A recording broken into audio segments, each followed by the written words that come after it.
লাঠি লাঠি বেঁধে করাবো কাজ, কাজ করবে না মানে কাজ করতেই হবে। আর জাস্ট একটা আমরা শেয়ারিং নেবো, ওখানে আমাদের সরকার নামাজ বসে আছেন, আমাদের ইনস্টালিডার, জাস্ট ওনাকে একটু বলবো করে আমরা ফাইনাল পার্টি স্যারকে এখানে ইনভাইট করে নেবো। Good morning.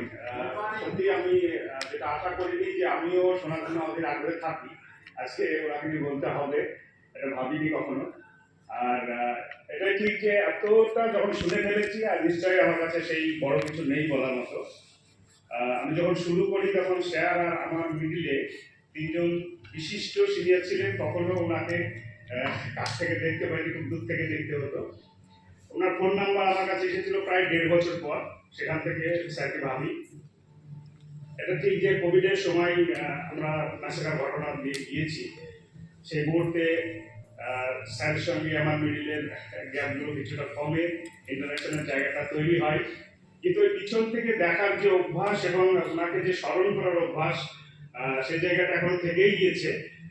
সেই সময় উনি জিএম ছিলেন, এসডিএম ছিলেন, সেখান থেকে আজকে উনি যে জায়গাটা আছে, এটা আমাদের মুখ দিয়ে উচ্চারণ করতে গেলেও আমাদের খুব হাতে লাগে যে এত বড় পথ, সেখানে ওনার যে ভাইব্রেশন সেটাকে আমাদেরকে অ্যাবজর্ব করাটা খুব মুশকিল হয়।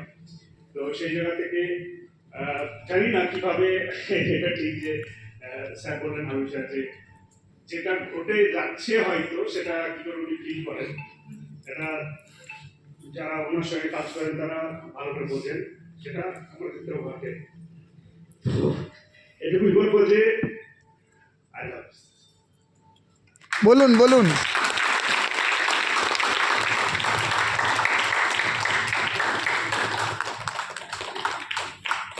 উনি একটা কথাই ছেড়ে দিয়েছেন, আই লাভ ইউ স্যার, আর বলতে পারেনি ভেতর থেকে একদম একদম 100%।